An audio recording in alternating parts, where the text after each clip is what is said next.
ഇവക്ക് പോലീസ് സ്റ്റേഷനിൽ വരാൻ പേടിയാന്ന് പറഞ്ഞുകൊണ്ട് ഞാൻ ഇവക്ക് കൂട്ടുവന്നതാണ്. മേരിക്ക് പേടിയില്ല? എനിക്ക് പേടിയുണ്ട് സാറേ.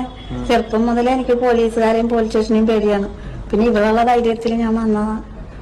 അതെ, നിങ്ങളിങ്ങനെ പോലീസ് സ്റ്റേഷനും പേടിക്കേണ്ട ആവശ്യമില്ല കേട്ടോ. ഞങ്ങളിവിടെ ഇരിക്കുന്നത് നിങ്ങളുടെ എന്തെങ്കിലും പ്രശ്നങ്ങളും കാര്യങ്ങളൊക്കെ ഉണ്ടെങ്കിൽ പരിഹരിക്കാൻ വേണ്ടിയിട്ടാണ്. കനകാമ്പരൻ അല്ലേ? കനകാമ്പരൻ ഞങ്ങൾ അനന്തരത്ത് കാരണമാണ് സാറേ. അവൻ രാവിലെ എന്റെ ഭർത്താവും മക്കളും വയ്ക്കാൻ പപ്പ കുളിക്കണം. കുളിക്കുന്നത് തെറ്റല്ലല്ലോ. കുളിക്കാണ്ട് കുഴപ്പമില്ല സാറേ. വെയില് കിട്ടിയിട്ടില്ല, അത് കെട്ടൂല. കുളിമുറി കിട്ടാൻ പറഞ്ഞാൽ അത് കെട്ടൂല. ഞങ്ങളുടെ വീടിന്റെ മറ്റേ വന്നത് കുളിക്കണം. എല്ലാം കാണിച്ചു തന്നുകൊണ്ടാണ് അവൻ കുളിക്കുന്നത് സാറേ. അങ്ങോട്ട് നോക്കണ്ടെന്നാ പോരെ? നോക്കാതിരുന്ന ശൂശൊന്നും വിളിക്കുമല്ലോ.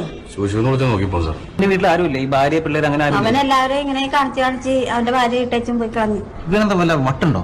ഇവനെങ്ങനെയാണ് കാണാൻ? എങ്ങനെയാണ് കാണാൻ? പൊക്കം കുറഞ്ഞ് കറുത്തിട്ടൊരു മാക്കാച്ചിനെ പോലെ ഇരിക്കണല്ലേ. കാണാനൊന്നും കൊള്ളില്ല സാറേ. കാണാൻ കൊള്ളായിരുന്നുവെങ്കിൽ കുഴപ്പമില്ലായിരുന്നു അല്ലേ?